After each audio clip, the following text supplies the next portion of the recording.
Good evening, everyone. It is Wednesday, October the 21st, 2020. It is currently 5:44 p.m. Central Time. I'm here at Victory Baptist Church. The internet appears to be working okay, so while it's still working, I wanted to turn on the microphone and I wanted to provide everyone another Bible study exercise specifically for the members of Victory Baptist Church, something you can do this evening with your family, with whoever you're around.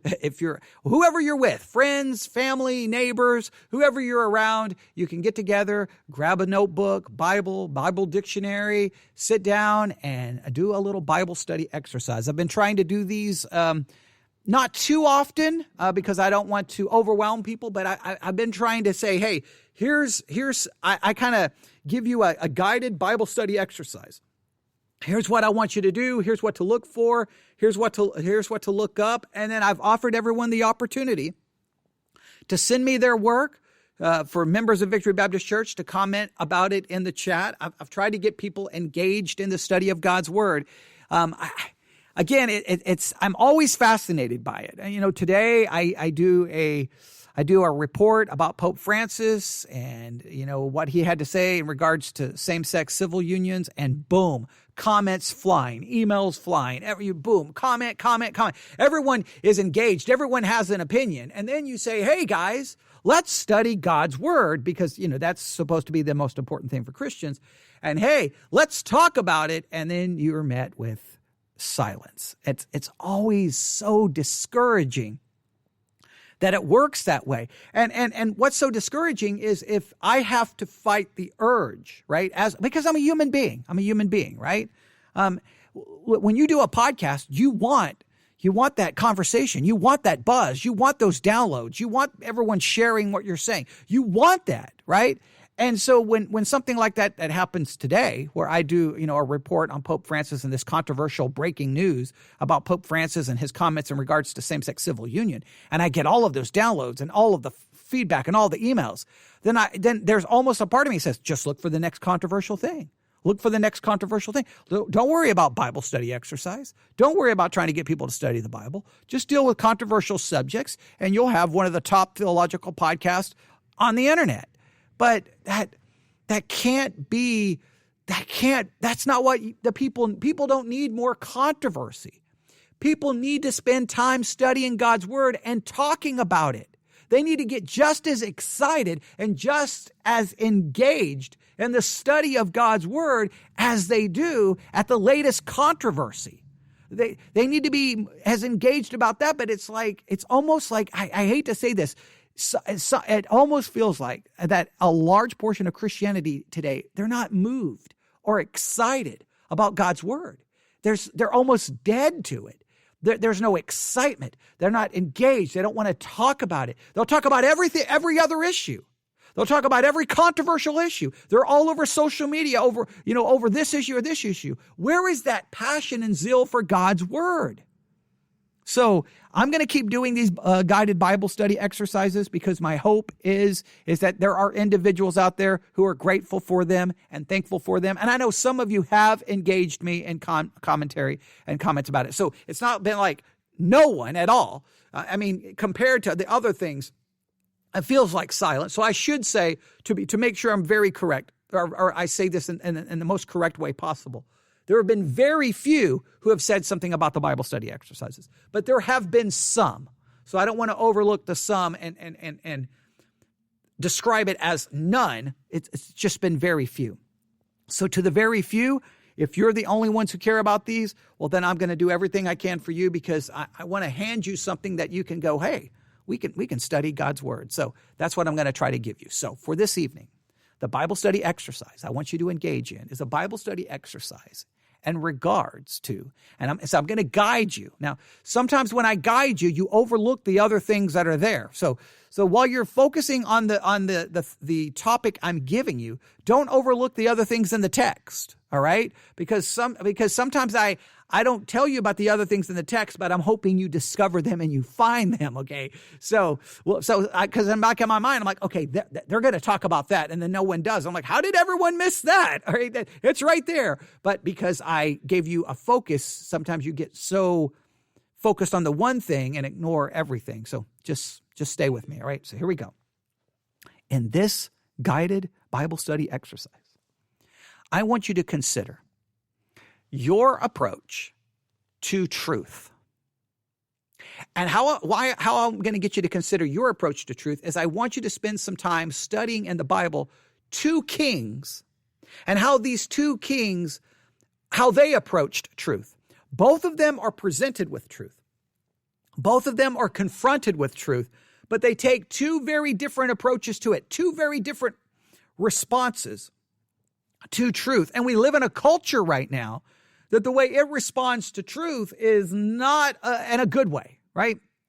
They redefine it, they ignore it, they reject it, or they cancel it. The whole cancel culture. Hey, if you say something I don't like, even if it's true, you should be silenced. You should be canceled. You should be shut down because I shouldn't have to hear anything I don't like. I should only hear that which I agree with, because if you say truth and I don't agree with your truth, then I'm triggered by it and I need a safe space to go hide in. All right. That is almost, and I know that's a little bit stereotypical, but you get the idea. But I want to make it very clear. There are people in the church who are the same way. They're confronted with truth. In fact, I will say Christians are the creators of safe spaces, right? We criticize the millennial college kid. No, church has created the idea of safe spaces. You sit in a church, someone preaches something in the pulpit that you don't like, you get triggered by it. So guess what you do? You leave and you go find a church that will never say what you don't like. So therefore you create your own safe space, or you go start your own church, or you start a home church so that you can get away from any mean pastor saying something you don't like. Christians have been creating safe spaces. It's called create a church every time we don't like what it was said. Yeah, so let's not make fun of the world for doing that. But I want you to consider tonight in your Bible study 2 kings. All right. Now the passages of scripture that you're going to have to focus on is going to be from Jeremiah and 2 Kings. I've got to reach down here and grab my notebook. All right. Here are the passages. You can go ahead and write them down. Don't look at it. Don't look at them yet. Jeremiah 36, the whole chapter, Jeremiah 36. And 2 Kings 22 and 23. Now, I know you're like, that's 3 chapters. What? That's crazy. You can go through these chapters relatively quick, and you're going to be able to see these 2 kings contrasted. So identify who the kings are, identify how they are presented truth, and then identify how they responded to truth, and then ask yourself, how did their responses to truth relate to you? And because listen, we don't always do it correctly. So give some examples when you did not respond to truth in a correct way. Give some examples of when you respond to truth in the right way. And then ask yourself, what are some ways you can do better in responding to truth correctly? All right. But I have here a part of a book that I've been looking at. The name of the book is The Truth About What We Think About Truth. The truth about what we think about truth. The truth about what we think about truth. And the truth is, the way we think about truth is not always biblical. And I think that's why we're going to do this. I'm going to read a little bit from this, all right? All right, I think this is important. Has truth become obsolete? We like to win. We see this truth play out when kids play a game. Eventually, someone wants to change the rules. You see that all the time. Like, hey, here are the rules of the game. Wait a minute. This is not working the way I want to. Hey, we need to change the rules. We need to change that rule because that rule is prohibiting me from doing what I think I can do to win. And you kids do this all the time. Hey, we're playing a game. Well, wait, that's not in the rules. Well, it should be in the rules because it just helped me win. All right, that's going to help me win. So we like to win. We see this truth play out when kids play a game. Eventually, someone wants to change the rules. The change may be simple, but we can be sure that the change benefits one proposing the change. And that is always true. The one who wants to change it, it's going to benefit them, right? They rarely go, you know what? I think we need to change this rule because that other team, they really stink over there, and we need to try to help them out. No, you rarely change things for the benefit of other people, right? And this happens, trust me, pastors, we experience this week after week. When someone wants to change something in the church, they could care less how it's going to help anybody else. They always want to change because it fits their agenda, their want, As soon as you get that call, say, Pastor, we need to talk. And I think it's always like, I don't like this. I think you need to do this. I want this change. It's always about I. And you always ask them, well, what if I change for you and someone else doesn't like it? They don't care about that. They never have an answer for that because I don't care about anybody else. Because, well, it's not about truth at that point. It's about what makes it best for you. But the change may be simple, but you can be sure that the change benefits the one proposing the change. If the change is made, the game may become unfair. The rules of a game function as boundaries that frame the challenge of the game and establish fairness to all those who are playing. That includes those who played that game before us and who will play after us. Imagine using a chess set to play checkers and then declaring ourselves as great chess players. We are deceiving ourselves and doing a disservice to those who are truly great chess players. We also cheat ourselves of learning how to actually play chess, and in effect, we lose by winning. Before we start demanding that all children learn to play chess using the rules as written, we may want to see if we're playing by the rules in other areas of life. Throughout history, people have tried to change the standards to better fit their life situation. Maybe that standard stood in the way of some goal or something they believed would bring them happiness. One example is the marriage of Nero and Octavia. Nero had been adopted by Claudius, who was the father of Octavia. By law, Nero and Octavia were brothers and sisters, even though they had different birth parents. When they wanted to get married, special legislation was passed that allowed Nero to marry Octavia. Most of us can't have a law passed that allows for us to change a cultural norm or cancel another law. We can, however, argue that some standards are old-fashioned and thus obsolete. In a recent study of over 1,000 American Protestant churchgoers, Lifeway Research found that 24% of those who responded felt that some biblical truths have become obsolete due to cultural changes. So 24% have said, hey, they go to church. These are churches. They're Protestants. Culture has changed, so biblical truth needs to change to catch up with the times. Well, that's crazy. That's frightening. The survey did not ask which truths were now obsolete, but we can guess that most of those viewed as obsolete are those that the person surveyed view as standing in the way of their happiness or rights. And that's how it happens. If you don't like what the Bible says, you just says it's changed. Hey, I need a divorce. I'm going to change the Bible to support my divorce. I want to get remarried. I'll change the Bible to support my remarriage. I want to do this. We just changed the Bible we just changed the rules. Well, I'm sorry, the Bible are not a rule book for playing chess, checkers, basketball, boxing. No, it's the Word of God. We're not supposed to change it.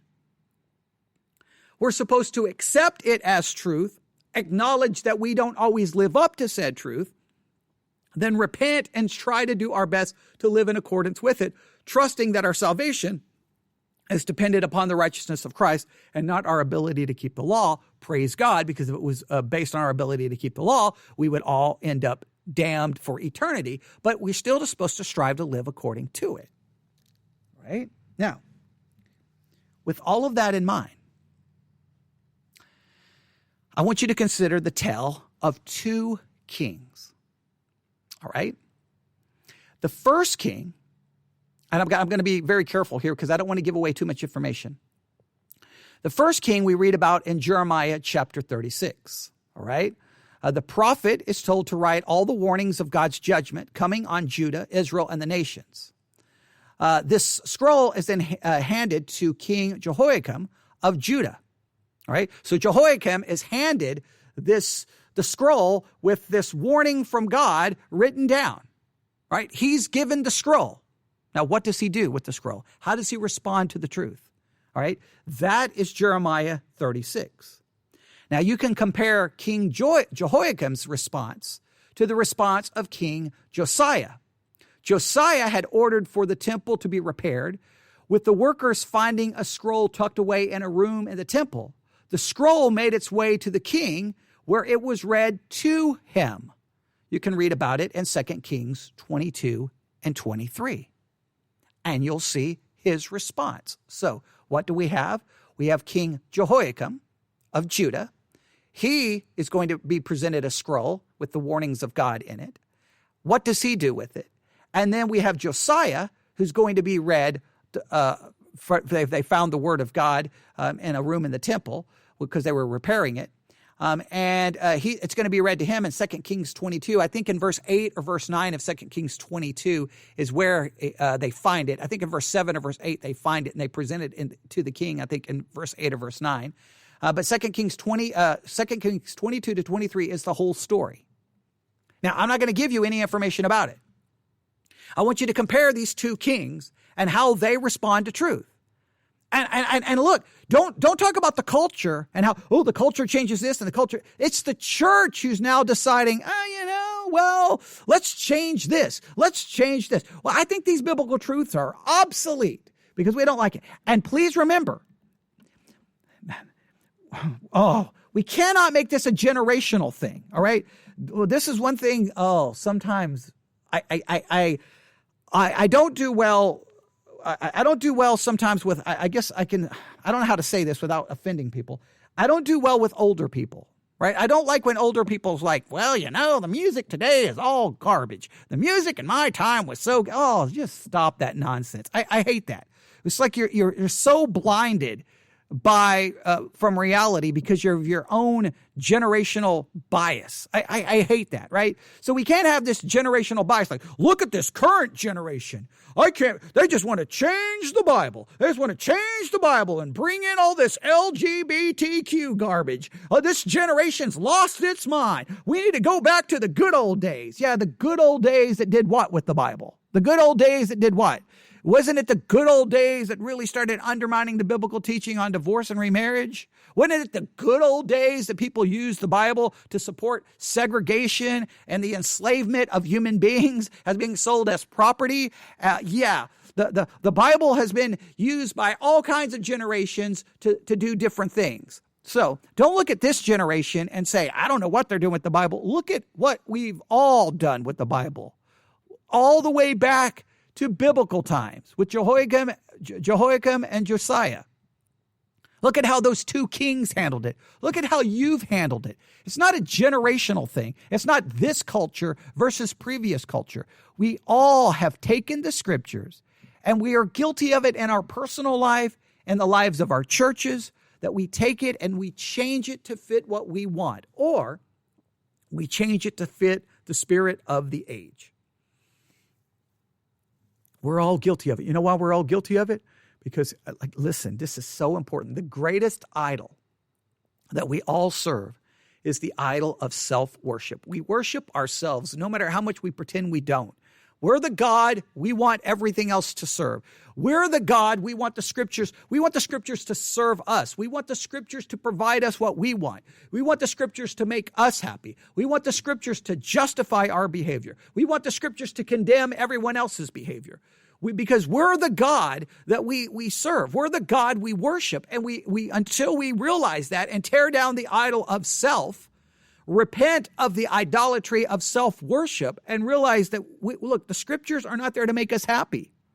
The scriptures hit us in the face, and we either accept them or we reject them. But what we cannot do is simply try to change a part of it to fit what we want. That's not the way Christianity is to work. So there is your Bible study exercise for tonight. Two kings, Jehoiakim, Josiah.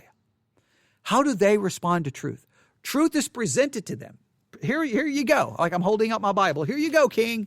Wait, we'll read it to you. We'll read it to you. And then what do they do? What do they do? How, and listen, I want to make it very clear.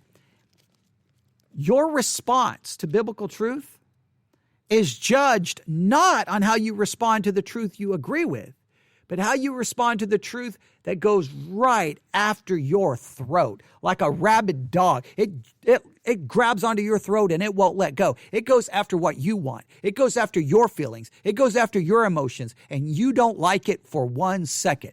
Your response to the truth you don't like really determines if you have a biblical approach to truth or if you have an unbiblical response to truth. We get mad at the culture wanting to cancel everything. We call it cancel culture. Christianity has cancel culture. We just cancel what we don't like in the Bible. And again, if we don't like what the church does, we just go find another church. And we create a church that's to our liking.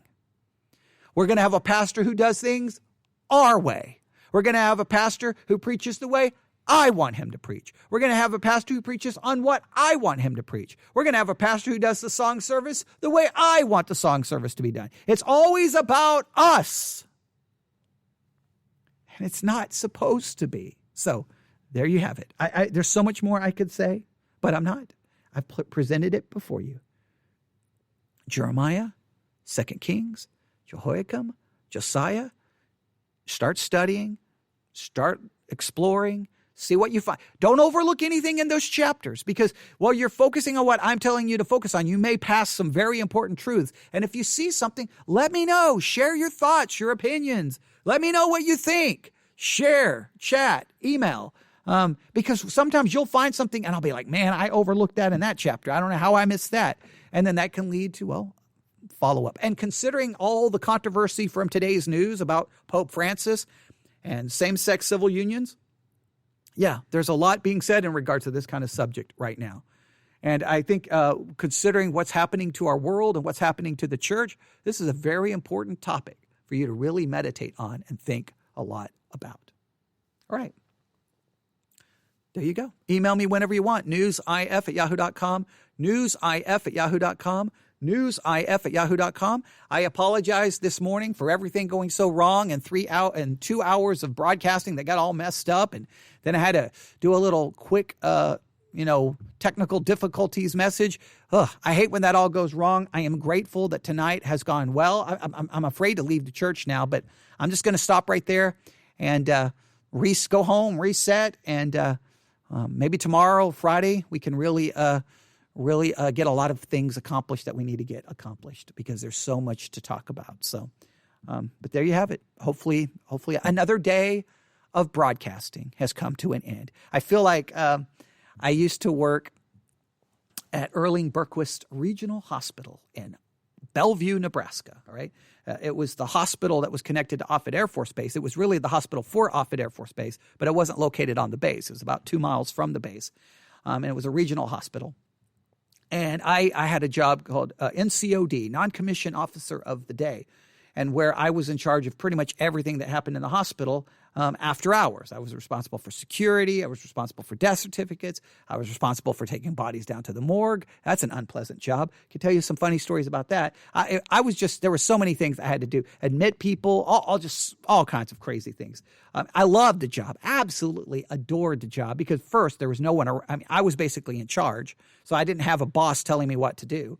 And when I didn't have task in front of me to take care of, when I did not have task right there to take in front of me, I got to spend all evening reading and studying. I don't know how much of my Bible and education was done in those evenings in Erling-Berquist Hospital. I mean, I had notebooks filled with this, and I would listen to this and read this, and I loved it. I loved it. It was isolation. Everyone left me alone, and I was basically the one calling the shots, and it was great. But every evening at was it 8? I think it was 9 p.m. I had to grab the PA system to the whole hospital, and I would have to say, attention, in the hospital. Visiting hours have come to an end. We invite you to return tomorrow at whatever. So I guess I can look at the clock this evening and say this concludes another day of broadcasting for the Theology Central podcast. So I will hopefully be back tomorrow, and hopefully tomorrow works out a lot better than it did today. I hope it works out a lot better than it did today. Today was a very frustrating day, because the original goal was to show up here, be here about between 9 and 10 a.m., and then be here for like 4 or 5 hours of live broadcasting. And trust me, what wasn't on my agenda was having to deal with all the controversy in regards to Pope Francis. Was not even on the agenda. And the whole day has turned into that, but that's That's part of when you're podcasting. If you're not going to be talking about things that are relevant, then there's probably you should get out of podcasting and go do something. I think even if you're a pastor, if you're not dealing with things that are relevant, what are you doing? You got to be equipping your people. So, all right. I've tried to do everything I can for you today. Hopefully, you've got plenty to work on. I look forward to your comments and feedback on your Bible study exercise. May God bless you as you spend some time this evening studying God's Word, and enjoy it. Have a good time, but learn a lot about these two kings and how they responded to truth. All right, everyone have a great evening. God bless.